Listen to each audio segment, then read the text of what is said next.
Olá, eu sou Paulo Briços, sou músico, tenho uma carreira artística já com alguns anos, alguns discos editados. A minha vida começou por ser tocar em bares, a minha vida de músico, e entretanto, ao longo da vida decidi percorrer outros caminhos. Fiz formação em produção musical, produzi muitos discos, inclusive os meus, e neste momento dediquei-me a ser também consultor de voa, já há 5 anos para cá. Bom, eu nasci em Vila Franca de Xira, precisamente aqui nesta terra onde estamos hoje, numa das ruas mais típicas de Vila Franca. Digamos que sou um vilafranquense de gema, apesar de os meus pais serem alentejanos e terem feito parte de uma onda migratória que existiu nos anos 60. Eu vim nascer aqui e sou um vilafranquense com tudo aquilo que se pode achar de um vilafranquense. Portanto, tenho muito orgulho na minha terra, sempre vivi aqui, ou quase sempre, à exceção de quando estive fora a estudar e por momentos escassos. Sou muito ligado à cultura da minha terra e do Ribatejo. No entanto, como músico, optei por outras caminhadas musicais, digamos que sempre estive mais ligado ao rock, ao blues, e apesar de sempre cantar em português, sou um fã incondicional do Rui Veloso, de maneira que segui o meu caminho também de alguma forma com as influências que ele me deu, e músicos internacionais como o Eric Clapton e outros mais recentes como o John Mayer. Portanto, a minha vida na música passa entre cantar e tocar guitarra, compor as minhas canções, fazer espetáculos. Desde muito novo que ouvia cantar em minha casa. O meu pai gostava de Alfredo Marceneiro, cantava o fado. A minha mãe cantava aquelas modas tradicionais alentejanas. E a minha irmã também gostava de cantar à sua maneira, as músicas passavam na rádio. O meu irmão também cantou num grupo de baile, apesar de ter começado a tocar clarinete, algo que me influenciou. Ele fez parte da banda filarmónica aqui da terra, a banda do Ateneu Artístico Vilafranquense, da qual eu depois, mais tarde, também acabei por fazer. Aprendi a tocar clarinete, foi o meu primeiro instrumento. A minha família era relativamente pobre. O meu pai faleceu quando eu era muito novo, eu tinha 10 anos. Foi um choque e foi uma aprendizagem muito forte que eu tive na minha vida, mas sempre existiram muitos valores, de maneira que, apesar de não haver financeiramente assim muito à vontade, havia valores e havia uma educação da qual eu me orgulho e que me moldou enquanto ser humano. Eu acredito, eu sou um utópico, acredito no amor, acredito na verdade, acredito que as pessoas podem ser melhores se quiserem e que eventualmente vivemos tempos que nos estão a desafiar precisamente em relação a isso. E eu tento todos os dias acreditar que é possível ser melhor e que, apesar de vermos uma névoa um pouco cinzenta à nossa volta, que as pessoas eventualmente vão conseguir encontrar um caminho melhor. Apesar de ao início ter sido difícil, lá está, as relações entre pré-adolescentes quando somos órfãos não é fácil, acho que é do senso comum, toda a gente sabe que são fases em que os miúdos conseguem ser cruéis, não é? E então acaba por ser difícil esse início de vida sem uma referência paternal, não é? Comparar com os outros, a sofrer algum bullying, que hoje em dia é uma palavra muito em voga, na altura não tinha esse nome, como é óbvio, mas existia. E foram tempos complicados, mas acho que também me moldaram no sentido positivo, deram-me ferramentas. Hoje em dia, eventualmente, sou um pouco mais calculista, mais frio em relação a algumas coisas, mas também me deram uma dimensão, uma abertura maior para a vida e fizeram com que eu conseguisse, de certa forma, encontrar soluções eventualmente mais facilmente, porque tive que lidar com a dificuldade mais cedo, não é? A partir dos meus 17, 18, 19 anos, consegui eventualmente já ter algumas composições que eu achava que podia mostrar a alguém. Sabes que eu há pouco tempo comecei a lecionar numa escola em Lisboa e precisamente essa temática, ou seja, a disciplina de escrita de canções, a disciplina original que não faz parte de nenhum currículo em particular, mas que fui desafiado a fazer. E essa é precisamente uma das respostas ou uma das perguntas que se faz com frequência, e a resposta não existe. Existe a liberdade criativa, não é? Que nos pode fazer compor primeiro a letra, primeiro a música, ou escrever primeiro a letra, compor a música depois, as duas ao mesmo tempo. Posso dizer, por exemplo, um cantautor como eu, eventualmente vai fazendo coisas na guitarra e depois preenche com palavras, as melodias surgem, às vezes surgem as palavras e as melodias vão surgindo em cima das palavras. Portanto, é um pouco difícil de explicar qual é que é o meu processo. Já fiz, de qualquer maneira, já fiz escrever, fazer música para uma letra e escrever uma letra ou um poema e musicar. Portanto, todas elas são válidas e nenhuma é correta. Depende da criatividade de cada um e do momento de inspiração. É complicado porque, como deves de imaginar, nenhum pai gosta de dizer qual é que é o filho preferido, não é? E compor é um pouco isso, é trazermos cá para fora um pouco de nós. No entanto, não posso esconder que haverá canções que me marcaram mais e das quais eu gosto, em particular, por alguma coisa em particular, quer dizer, não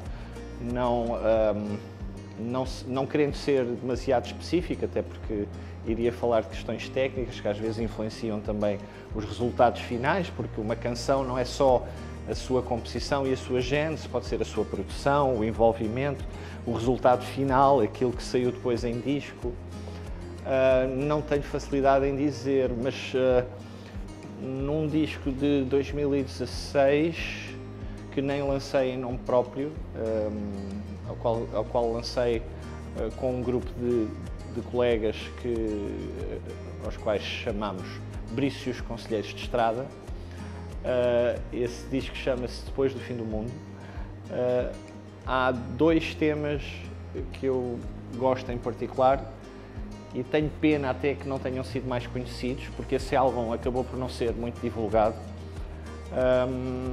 Um deles chama-se Sem Pensar em Nada. Tem um videoclipe, desafio-vos a ir ver no YouTube, Sem Pensar em Nada. E o outro chama-se Magenta. E é um tema que eu acho que ficou bem conseguido no geral e eu gosto muito da letra, gosto muito do poema. Também gosto muito do videoclipe, foi filmado entre Lisboa e Londres. O Magenta é um tema com uma letra muito intervencionista, fala muito da nossa identidade.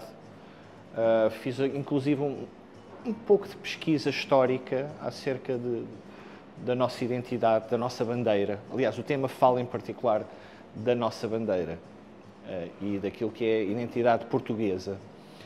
E talvez por causa disso, porque eu sou um patriota, sem ser radical, sou um patriota, sou orgulhoso de ser português, e às vezes vejo que as pessoas entendem essa Portugalidade de uma forma muito leviana e nem sabem muito bem o que é que ela quer dizer. E é muito fácil sermos todos da seleção quando joga Portugal e quando ganhamos, mas depois é muito complicado sermos portugueses todos em conjunto a trabalhar para o mesmo fim. E então acho que foi isso que me fez escrever esse tema e tento expressar-me ao ponto de explicar essa minha visão da Portugalidade, com um pouco de sátira, um pouco de crítica. Em 2016, precisamente em janeiro de 2016, encontrei um outro caminho em mim que fez sentido na altura. Eu, como disse há pouco, sempre fui espiritual, apesar de não ser praticante de nenhuma religião em particular, ter tido a cultura católica, como muitos de nós. Sempre senti essa espiritualidade de uma maneira um pouco livre, não é? E encontrei um caminho no início de 2016 que me mostrou que eu podia também fazer mais por mim e pelos outros. E fiz formações em algumas áreas que têm a ver com medicina natural ou medicina alternativa, se assim quiseres. E fiz um curso um pouco mais a sério, que me trouxe ao conhecimento daquilo que são os benefícios, não só da água, neste caso, em particular pela VOA, mas também a nível nutricional, a nível homeostásico, a nível daquilo que nós podemos fazer por nós próprios, utilizando aquilo que é a natureza e aquilo que é a nossa alimentação, o desporto, meditação, todas aquelas ferramentas que eventualmente às vezes são esquecidas em detrimento do comprimidinho fácil, o remédio que eventualmente resolve, mas que não cura, é um remédio. Eventualmente há alguns que fazem o seu trabalho, isto não quero com isto estar a mostrar uma crítica ou a fazer uma crítica à medicina alopática, pelo contrário, eu nesse aspecto tenho uma visão integracionista, acho que as duas podem coexistir e já coexistem. Posso-te contar uma história, porque foi precisamente a história que me fez chegar à VOA. Numa feira em Arruda dos Vinhos, uma feira holística, se quiseres, eu não me lembro agora do nome da feira, também acho que não é importante para o caso. Portanto, eu estava a fazer uma prática, a qual eu pratico ainda hoje e que tem a ver com, lá está, a medicina alternativa. E como noutras feiras, encontrei soluções de purificação de água, ou de tratamento de água, ou de filtragem de água. É algo que é muito presente nas feiras naturopáticas, produtos naturais, etc. E nesta em particular estava um produto diferente. E esse produto, apesar de estar também relacionado com água, eu não tive a oportunidade de conhecer, mas a minha mulher, que estava com as crianças a passear, foi lá e pediu um copo de água. Acontece que o consultor, na altura, propôs fazer uma apresentação em nossa casa. Nós gostámos da ideia, acabámos por ser primeiro clientes, isto numa fase embrionária da VOA, e depois eu achei a ideia tão interessante e achei o produto tão interessante. Lá está, tornei-me cliente primeiro, logo acreditei, porque senão não tinha sequer adquirido. Até então conhecia outros produtos que existiam no mercado, que nenhum deles me preencheu a 100%, para além de serem caros, não eram 100% efetivos. E este pareceu-me ser bastante interessante. Aprofundei mais o conhecimento acerca do produto e depois achei que fazia sentido, dentro daquilo que era a formação que eu tinha, eventualmente representar o produto quando percebi que realmente é o melhor produto que existe no mercado para este fim e que tinha o potencial de chegar a muita gente e poderia tornar-se numa marca vencedora. E as pessoas, mesmo quando chegam a nós consultores, agora já falando como consultor da VOA, quando chegam a nós, pensam que sabem muito acerca da água, mas na verdade não sabem, porque aquilo que passa cá para fora, da informação que nos chega, não é tudo. Portanto, é aquela parte mais química, não é? Mais natural, mais simples, que nós estudamos na escola. Depois a outra parte do tratamento convencional das águas que nos chegam a casa, não é? E a parte da água engarrafada, que tem as vicissitudes de uma água engarrafada. Mas, na verdade, as pessoas não sabem depois qual é que é o impacto dessa água no seu corpo, tanto positivo como negativo. E eu já tinha estudado alguns dos benefícios, até porque a naturopatia e aquilo que é o início da medicina natural foi feita em parte, ou em grande parte, com a utilização de água. Não sei se as pessoas têm noção disso, mas a água é realmente o nutriente mais importante do nosso planeta, não é? E só por causa da água é que eventualmente nós existimos também. Portanto, a água é importante a muitos níveis que muitas das vezes são dados como adquiridos, não é? Não nos são explicados porque quase que, ou não aprendemos e não aprofundamos porque é quase como um dado adquirido. E isso pode ser mau porque as pessoas às vezes dão pouco valor à água, porque têm-na como uma coisa adquirida e está ali na torneira. Na verdade, a água pode ser muito mais do que isso. E é essa beleza que de certa forma me apaixona na venda do produto, porque vender um produto que faz bem às pessoas, que é um produto de qualidade, sabendo os benefícios e sabendo, digamos, como é que ela pode impactar a realidade da saúde da pessoa ou o dia-a-dia da pessoa, é uma mais-valia. É uma oportunidade não só de fazer negócio, como é óbvio, mas também de ajudar os outros. De maneira que achei que fazia parte daquilo que é o princípio original pelo qual eu fui por este caminho e que depois acabou por ter um resultado positivo, não só a esse nível, mas também a nível pessoal e a nível financeiro, como é óbvio. Bom, a água define-se ela própria e tudo aquilo que a água representa, eu acho que nos deve de representar a nós também. Nós somos quase 70% de água, portanto, se nós conseguirmos ser puros, como a água deve de ser, se nós conseguirmos viver com um ambiente alcalino, como a água eventualmente também pode ser, se nós conseguirmos hidratar bem todos os dias e ser eventualmente pessoas mais limpas, bebendo uma água ideal, também vamos ser mais saudáveis. A água, para mim, tem uma componente espiritual também, porque eu acredito que a água consegue reunir, em termos vibracionais, informação. Aliás, como tudo, como nós, como tudo à nossa volta.